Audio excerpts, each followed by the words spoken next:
ఓం నమ శివాయ.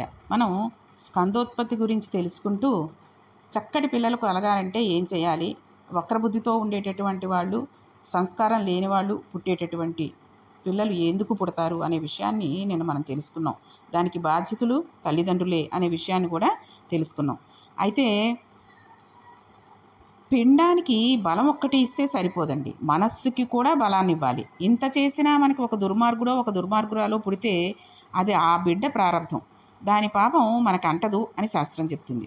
అగ్ని అంతటా కాల్చుకుంటూ వెళ్ళిపోయినా ఒక గడ్డిపరక కాలకుండా మిగిలిపోయినట్టు అటువంటి బిడ్డ పుట్టినా తాను కానీ తన పైతరాల వాళ్ళు కానీ కిందకి పడరు. ఎందుకంటే మన ధర్మాన్ని మనం నిర్వర్తించాం కాబట్టి వాళ్ళకి ఏ ప్రమాదం ఉండదు.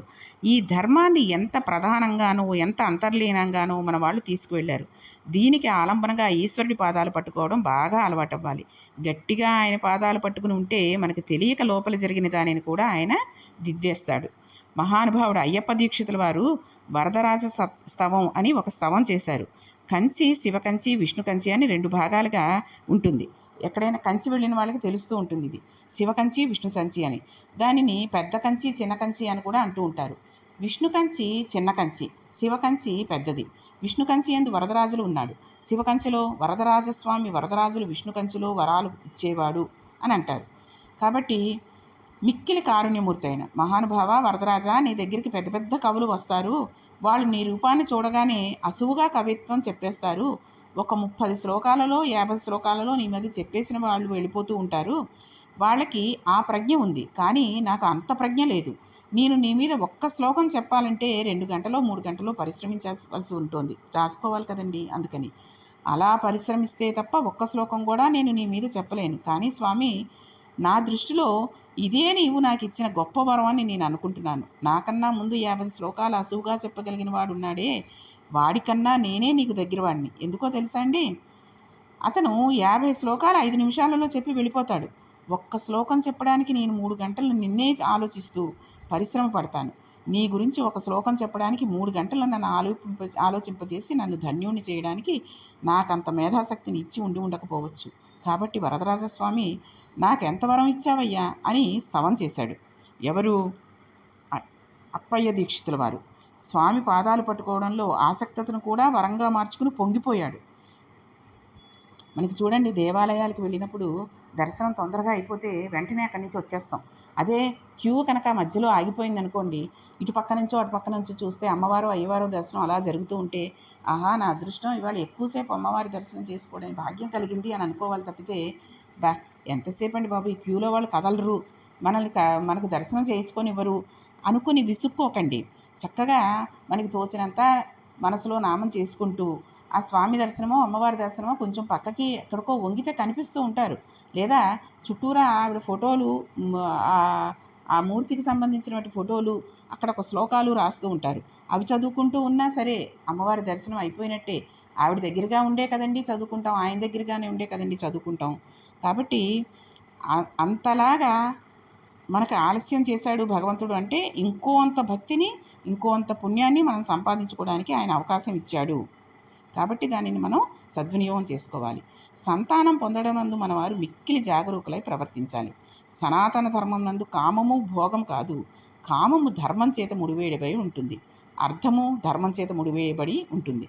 ధర్మబద్ధమైన అర్థము ధర్మబద్ధమైన కామము మోక్షానికి దారితీస్తాయి. ఇందాక చెప్పుకున్నా కదండి, ఏదో పిల్లలు పుట్టాలి అంటే ఆషామాషిగా ఏదో ఓ పని అయిపోతుంది అన్నట్టుగా సంతానం కలగాలని కోరుకోకూడదు. దాన్ని ధర్మబద్ధంగా చేసుకోవాలి. ఒక తల్లి మనసులో భావనలు కంటికి కానరాక అంతటా వ్యాప్తి చెందిన పరమేశ్వరుని అవతారం స్వీకరించే స్థితికి దింపేశాయి. దితి భావనలు శ్రీమన్నారాయణుని దుష్ట శిక్షణకు అనేకమైన అవతారాలు తీసుకునేటట్టుగా చేశాయి. దితియందు మార్పు లేదు కాబట్టి ఇప్పుడు తేడా క్షేత్రమునందే ఉంది. హిరణ్యాక్ష హిరణ్యకశిపులు మరణించిన దితియందు మార్పు కలగలేదు. ఇప్పుడు మళ్ళీ బిడ్డలు కనాలని కశ్యప ప్రజాపతిని అడిగింది. కశ్యప ప్రజాపతి, నేను సంతానాన్ని కావాలని కోరుకుంటున్నాను, ఇప్పుడు నాకు ఇంద్రుడిని చంపే పిల్లవాడు కావాలి అని అడిగింది. అప్పుడు కశ్యప ప్రజాపతి ఒక నవ్వు నవ్వి, ఓసి పిచ్చిదానా, ఇంద్రుడిని చంపే కొడుకు పుట్టాలో ఇంద్రుడి చేతిలో చచ్చిపోయే పిల్లవాడు పుట్టాలో ఈశ్వరుడికి తెలుసు. కానీ నీ కోరిక అదే అయితే తీర్చగలిగిన వాడిని నేను కాదు, ఈశ్వరుని సేవించు. ఆయన కృప వలన నీకు తగిన పిల్లలు పుడతారు. కాబట్టి ఇప్పుడు నీకు ఒక గొప్ప తపస్సు చేయి. తపస్సు చేస్తున్నప్పుడు నీవొకటి గుర్తుపెట్టుకో, నీ యందు మాత్రము ధర్మంలో లోపం రాకూడదు. నీకు బిడ్డడు పుట్టే వరకు అలా ఉండగలిగితే అప్పుడు నీకు ఇంద్రుడే సంహరించగలిగిన కుమారుడు పుడతాడు. అటువంటి సంస్కారం ప్రకటించి తపస్సు చేయవలసింది అని చెప్పాడు. ఆవిడ లోపలికి కశ్యప ప్రజాపతి తేజం ప్రవేశించింది. ఆవిడ గర్భిణీ అయింది. లోపల గర్భం పెరుగుతోంది. ఇది ఇంద్రుడికి తెలిసింది. ఇంద్రుడు ఆవిడికి కొడుకే అవుతాడు కదండి. ఇప్పుడు ఇంద్రుడే ఆవిడ దగ్గరకు వచ్చి అమ్మ నీకు సేవ చేస్తాను అన్నాడు. ఇక్కడ ఆవిడ ధర్మం పాటించింది. ఇంద్రుణ్ణి సేవ చేయడానికి అంగీకరించింది. ఒకరోజు ఆవిడ మిట్ట మధ్యాహ్నం వేళ తల విరబోసుకుని కూర్చుని ఉంది. అసలు ఆడవాళ్ళు తల విరబోసుకుని కూర్చోవడం అన్నటువంటి తప్పు ఇంకొకటి ఏదీ ఉండదండి. ఈ మధ్యకాలంలో చిన్న పిల్లల దగ్గర నుంచి ముసలి వాళ్ళ వరకు జుట్టు విరపోసేసుకోవడం, పోనీటైల్స్ కట్టుకోవడం, గుళ్ళకి వెళ్ళినప్పుడు ముఖ్యంగా తలకి పోసుకుని పెడతారేమో గుళ్ళకి. ఆ వెళ్ళినప్పుడు తల ఆరిపోవాలి, గుడికెళ్ళి రావడం 2 పనులు కూడా అయిపోవాలి. కాబట్టి ఏం చేస్తారు, ఇటు పక్క నుంచి అటు పక్క నుంచి 2 పాయలు తీసి మధ్యలో క్లిప్పు పడేసుకుని జుట్టంతా విరమోసేసుకుని ఆ జుట్టు చివరి నుంచి నీళ్లు కారిపోతూ ఉంటే గుడికి వచ్చేసి దండం పెట్టేసేసుకుని ప్రదక్షిణాలు చేసేసి ఎంత మహాపాపాన్ని మూట కట్టుకోవాలో అంత మహాపాపాన్ని మూట కట్టేసుకుంటున్నారు. అసలు జుట్టు చివరలు ముడివేసుకుని వెళ్ళాలి. ఒక భక్తితో సంబంధించిన దైవ కార్యం చేస్తున్నాము అంటే జుట్టు చివరలు అసలు కనబడకూడదు. నీటితోటి అసలు ఉండకూడదు. నీటితోటి ఉండి నీళ్లు కారుతూ ఉండగా ఒక దైవ కార్యం అనేది చేయకూడదు. అది ఎప్పుడు చేస్తారండి? ధర్మోదకాలు ఇచ్చేటప్పుడు నీళ్లు కారుతూ ఒంటి నిండా నీళ్లు కారిపోతూ తడిసిన గుడ్డలతోటి చేసేస్తూ ఉంటారు. ముఖ్యంగా ఈ కార్తీక మాసంలో ఆడవాళ్ళకి కంగారు ఎక్కువ కదండి.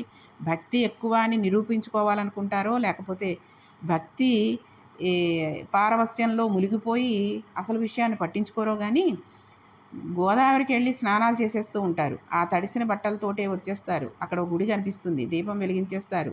ఆ జుట్టు అలా విరబోసేసుకునే ఉంటారు.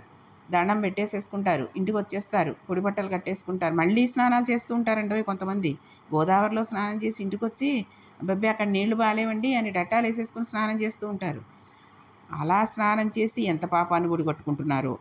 బట్టలు మార్చేసుకుంటారు, మళ్ళీ ఫ్రెష్గా ఉంటారు. కొంతమంది అయితే షాంపూతోటి కూడా చేసేసుకుంటూ ఉంటారు. అక్కడ గోదావరి దగ్గరే షాంపూలతో స్నానం చేసేవాళ్ళు కొంతమంది అయితే ఇంటికి వచ్చి ఆ గోదావరి నీళ్ళు అంతా చెత్తగా ఉన్నాయండి, చాలా జనం ఉంది, అందుకని చెప్పేసి శుభ్రంగా ఉంటుందని మళ్ళీ షాంపూతోటి డెటాలు వేసి నీళ్లు పోసుకున్నానని చెప్తూ ఉంటారు. ఇది చాలా తప్పు. కాబట్టి అసలు జుట్టు విరబోసుకునే ఆడవాళ్ళు ఉండడం అనేది చాలా తప్పు. 2 పాయలైనా అల్లుకుని దానికి రబ్బర్ బ్యాండ్ పెట్టుకోండి. లేదు మీకు జుట్టు అందదు, చిన్న చిన్న పోనీటైల్సే ఉన్నాయి, గుళ్ళోకి వెళ్ళినప్పుడు ఒక ముడి వేసేసుకొని రబ్బర్ బ్యాండ్ పెట్టుకోండి, తప్పులేదు. పెద్దదానిలా ఉంటాను, నా వయసు ఎక్కువైపోయినట్టుగా ఉంటుంది, చీర కట్టుకుంటే ఎలా ఉంటుంది, పెద్ద బొట్టు పెట్టుకుంటే ఇలా ఉంటుంది అనే ఆడవాళ్ళకి ఇది ముఖ్యంగా చెప్పడం. చక్కగా ముడి జారుముడి కింద వేసేసుకుని రబ్బర్ బ్యాండ్ పెట్టుకుని జుట్టు ఆరిపోయిన జుట్టుని, తడి జుట్టుని కాదు, చక్కగా పొడి వస్త్రాలు కట్టుకుని అప్పుడు దీపం వెలిగించుకుని శివాలయానికో విష్ణాలయానికో ఎక్కడికి వెళ్ళినా ఆ పూజ చేసుకుంటే ఉండేటటువంటి పుణ్యం మిగిలినట్టుగా చేసుకుంటే ఉండదు. ఇక్కడ దితి ఏం చేసిందండి, మిట్ట మధ్యాహ్నం వేళ, అది కూడా మిట్ట మధ్యాహ్నం వేళ అసలు తల విరబోసుకుని ఉండడం తప్పు. అందుకే తల తుడుచుకునేటప్పుడు కూడా తలకు పోసుకుని తల తుడుచుకుంటున్నాం అనుకోండి, 2 పాయలుగా చేసుకుని ఒక పాయ ముందుకు వేసుకుని వెనక పాయని తుడుచుకోవడమో లేకపోతే ముందున్న పాయని తుడుచుకోవడం, 2 భాగాలు చేసుకోవాలి జుట్టుని. అంతేగాని జుట్టు విరబోసేసుకుని ముందుకు వంగిపోయి దాన్ని ఏదో దెయ్యం పట్టిన వాళ్ళ ముందుకు వంగిపోయి తుడిచేసుకుంటూ ఉంటారు కొంతమంది. ఆ జుట్టంతా మొహం మీద కప్పేసుకుంటూ ఉంటుంది. అది చాలా పొరపాటండి. అసలు ఎందుకు చేస్తున్నారు అనేది నాకు ఇప్పటికీ అర్థం కాదు. ఎన్నో పురాణాలు చదివి ఉంటారు, ఎన్నో పురాణాలు విని ఉంటారు. ఇన్నిట్లో చెప్పినా కూడా మారకపోతే చూడండి, అలా చేసినందువల్ల ఏమైందో దితికి అనేది తెలుసుకున్నాకైనా కొంతమంది స్త్రీలైనా మారతారేమో అనే ఆశతోటి ఇది చక్కగా శ్రద్ధగా వినండి అని చెప్తున్నాను. ఉదయాన్నే కొంతమంది జుట్టు విరబోసేసి ఆ పిల్లలకి పేలు తీసేస్తూ ఉంటారు. ఇలా చెప్పుకుంటూ ఉంటే నాకు ఇంకా చాలా చెప్పేసేయాలనిపిస్తూ ఉంటుంది, ఆ కచ్చంతా తీర్చేసుకోవాలనిపిస్తుంది. కాబట్టి జాగ్రత్తగా జడలు వేసుకుని చక్కగా పొడి వస్త్రాలు కట్టుకుని ఉతిగారేసినవి గుళ్ళలోకి వెళ్ళండి, దేవకారాలు చేయండి, ఇళ్లలో కూడా అలాగే ఉండండి. ఇంటికి కూడా మంచిది కాదు అది. ఈవిడ మిట్ట మధ్యాహ్నం వేళ తల విరబోసుకుని కూర్చుని ఉంది. కునుకు వచ్చి మోకాళ్ళ మీదకి తలవాలిపోయింది. మోకాళ్ళ మీదకి తలవాలిపోతే ఆ జుట్టు వచ్చి పాదాలకు తగిలింది. అంతే కదండి. ఇప్పుడు ఒక సోఫాలో కూర్చున్నాం, నిద్ర వచ్చేస్తోంది. ఇలా మోకాళ్ళ మీద వంగుని నిద్రపోయామనుకోండి, పెద్ద జుట్టున్న వాళ్ళకి ఏమవుతుందంటే జుట్టు ముందుకు పడిపోయి పాదాలకి తగిలేస్తూ ఉంటుంది. అసలు స్త్రీకి అలా తగలకూడదు. ధర్మశాస్త్ర ప్రకారం జుట్టు చివర ముడివేసి లేకుండా స్త్రీ తిరగకూడదు. అది మనం ఎన్ని నోరు కొట్టుకుని చెప్పుకుంటున్నా ఎవ్వరూ కూడా పట్టించుకోవట్లేదు. దానివల్లే చాలా అనర్థాలు జరిగిపోతూ ఉంటాయి. గర్భం నిలబడకపోవడం, పుణ్యస్త్రీగా ఎక్కువ కాలం ఉండకుండా ఉండడం, ఇలాంటివి జరుగుతూ ఉంటాయి. కాబట్టి ఇటువంటివి తెలిసి ఎందుకని చేసుకోవడం, ఆ తర్వాత ఎంత బాధపడాలి మిగిలిన విషయాలకి. జీవితాంతం వాళ్ళు అలాగ బాధపడుతూనే ఉంటారు. జుట్టు అలా పాదాల మీద పడగానే ఇంద్రుడు ఆమె గర్భంలోకి ప్రవేశించి తన వజ్రాయుధంతో లోపల ఉన్న పిండాన్ని ముక్కలుగా నరికేశాడు. మారుదహ ఏడవకండి అంటూ నరికేశాడు. అప్పుడు దితి ఏడ్చింది. అయ్యో, నిన్ను చంపే పిల్లలు కావాలనుకున్నాను కానీ వాళ్ళు నీ చేతిలో చచ్చిపోయారు. కనీసం నీ చేత నరకబడ్డారు కనుక నువ్వు వాళ్ళకి నీ దగ్గర పదవులు ఇయ్యి అని ఇంద్రుడిని అడిగింది.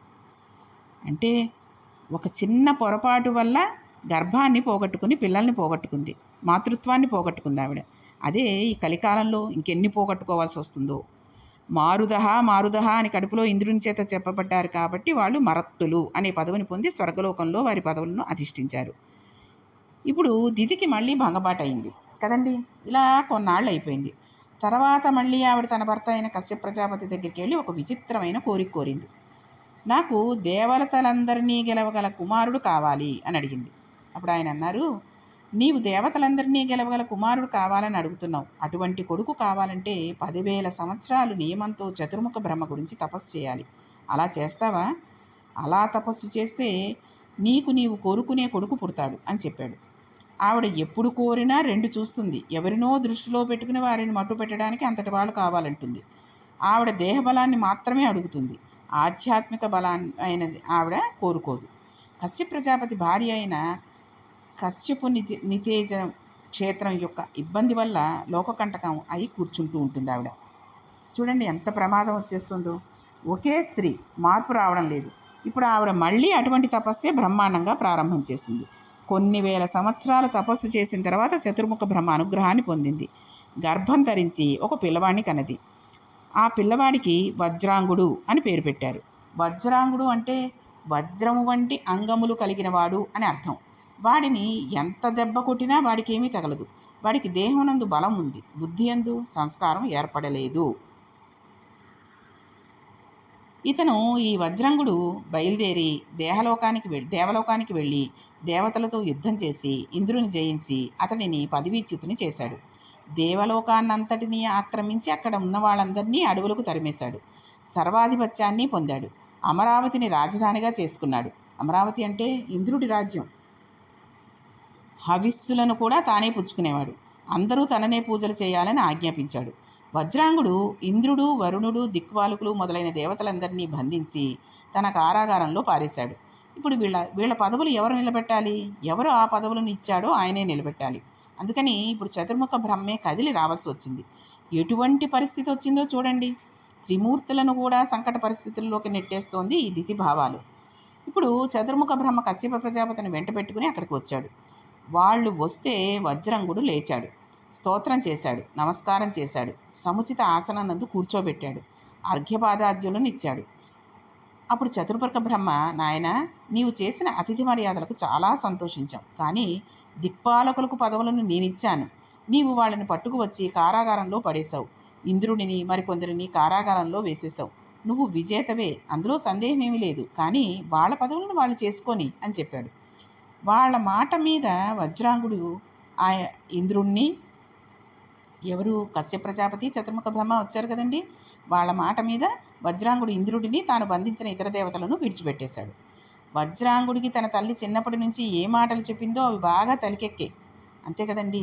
తల్లి అన్నం పెడుతూ చెప్పిన మాటలే, ఒరే నీ మేనమామ వస్తే నువ్వు ఏమీ మాట్లాడకరా, ఏం తెచ్చాడో చూద్దాం, అప్పుడు మాట్లాడదాం అన్నాడు అనుకోండి, అందనుకోండి, అదే దృష్టి ఉంటుంది. మేనమామ వస్తున్నాడంటే వాడికి కచ్చి వచ్చేస్తూ ఉంటుంది. ఏం తేలేదనుకోండి ఇంకా పెరిగిపోతూ ఉంటుంది. నానమ్మతో మాట్లాడకు, తాతగారితో మాట్లాడకు, వాళ్ళు ఏం అడిగినా సమాధానం చెప్పకు, అమ్మమ్మ దగ్గరే ఉండు, అమ్మమ్మే నీకు మంచిది, నానమ్మ మంచిది కాదు అని చెప్తే వాళ్ళకి అదే దృష్టి ఉండిపోతుంది. అందుకనే తల్లి కూడా ఎంతమంది చుట్టాలు ఉండనండి, వాళ్ళు మనకి ఎంత శత్రుత్వంగా ఉండనండి, మనల్ని ఎంత కించపరచనివ్వనండి, ఎంత అవమానం చేయనివ్వండి, వాళ్ళని పిల్లలకి పరిచయం చేసేటప్పుడు కానీ, పిల్లల దృష్టిలో వాళ్ళని కానీ ఎటువంటి చెడుగాను చెప్పకూడదు. అందుకే తల్లి తండ్రి పిల్లలు ఎదురుగుండా మాట్లాడుకోకూడదు అంటూ ఉంటారు. ఎందుకంటే ఒక్కొక్కసారి చూడండి, మా అన్నయ్య ఎలా చేశాడు, ఇలా చేశాడు చూసాడా అని కనుక చెప్పుకుంటే, ఓహో మేనమామ అమ్మని బాధ పెట్టాడు కాబట్టి మేనమామ శత్రువు అన్న విషయం పిల్లలు మనసులో ఉంచేసుకుంటారు. అందుకనే ఏ విషయాలు కూడా పిల్లల దగ్గర మనం మాట్లాడుకోకూడదు. వాళ్ళు పడుకున్నప్పుడు లేకపోతే స్కూళ్ళకి వెళ్ళిన తర్వాత అప్పుడు ఈ విషయాలు మాట్లాడుకోవాలి. వాళ్ళ ఎదురుగుండానే మనం గొడవ పెట్టేసుకుంటే వాళ్ళకి అందరూ శత్రువులే అయిపోతారు. మన రిలేషన్స్ అనేవి ఉండవు ఇంకా. కాబట్టి వాళ్ళిద్దరూ చెప్పిన విషయాలను బట్టి వాళ్ళని వదిలేసిన తర్వాత తల్లి చెప్పినటువంటి మాటలు అవి బాగా తలకెక్కాయి వజ్రాంగుడికి. అతను ఇప్పుడు బ్రహ్మతోటి అన్నారు, అయ్యా, ఇంద్రుడిని కారాగారంలో పెడితే మీరెందుకు పరిగెత్తుకుని వచ్చారు?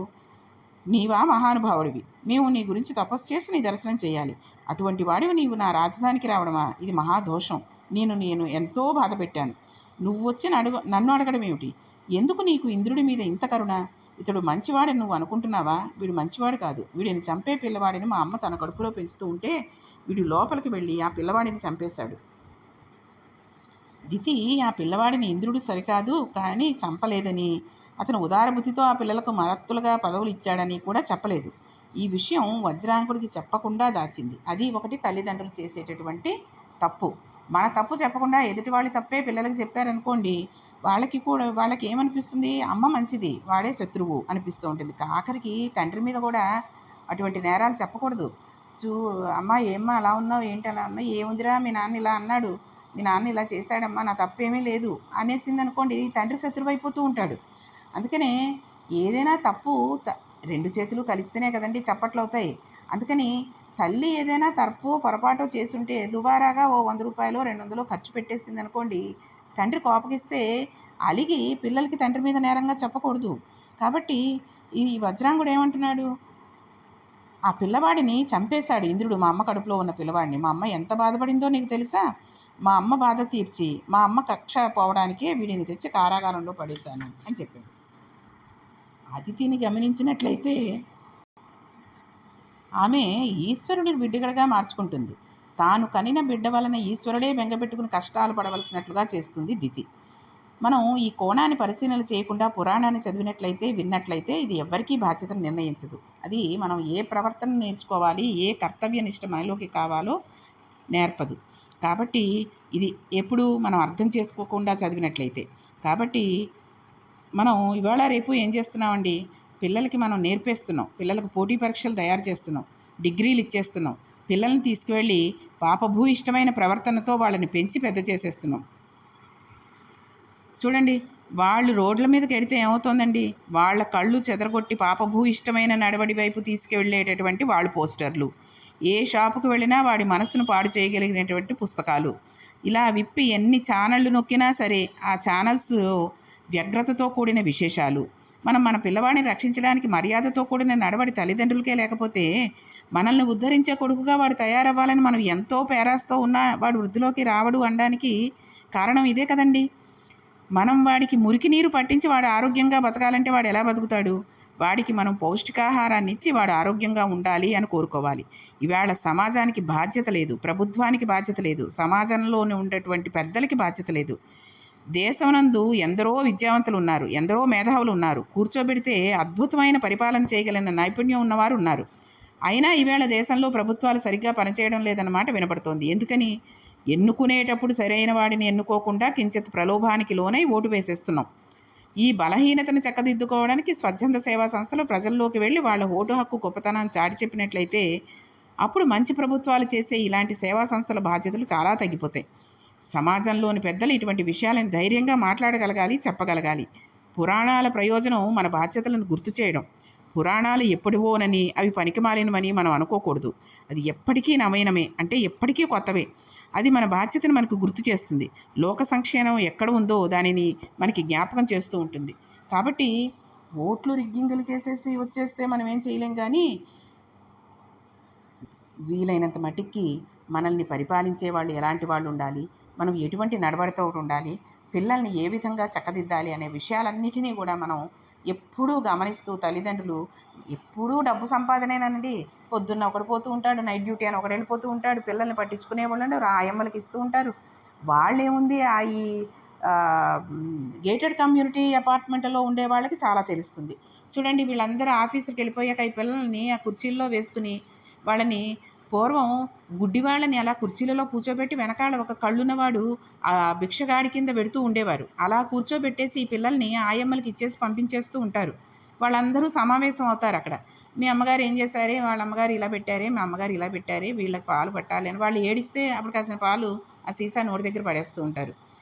వాళ్ళు ఇచ్చిన బిస్కెట్లు తిండి పదార్థాలు వీళ్ళు తినలేదని అనుకుంటారేమో అని చెప్పి వాళ్ళే తినేసి పిల్లలు తినేశారని చెప్పేవాళ్ళు కూడా ఉన్నారండి. కాబట్టి ఇంక పిల్లలు బలాన్ని ఎక్కడ పుంజుకుంటారు, సంస్కారాన్ని ఎక్కడ పుచ్చుకుంటారు? దొంగతనంగా తినడం ఆయమ్మ నేర్పిస్తే వాళ్ళకి దొంగతన బుద్ధులే. దొంగతనంగా తినడం, తల్లికి చెప్పకుండా డబ్బులు తీసుకోవడం, తండ్రికి చెప్పకుండా జేబులోంచి డబ్బులు తీసుకోవడం లాంటి బుద్ధులు వస్తాయి. కాబట్టి వీలైనంత మట్టికి మంచి భక్తి భావన, జ్ఞానాన్ని, మంచి విషయాలని పిల్లలకు చెబుతూ పెంచినట్టయితే వాళ్ళు దేశానికి ఉపయోగపడతారు. కాబట్టి ఈ విషయాల గురించి ఇంకొన్ని రేపటి పారాయణంలో తెలుసుకుందాం. ఓం నమః పార్వతీపతియే హర హర మహాదేవ శంభో శంకర.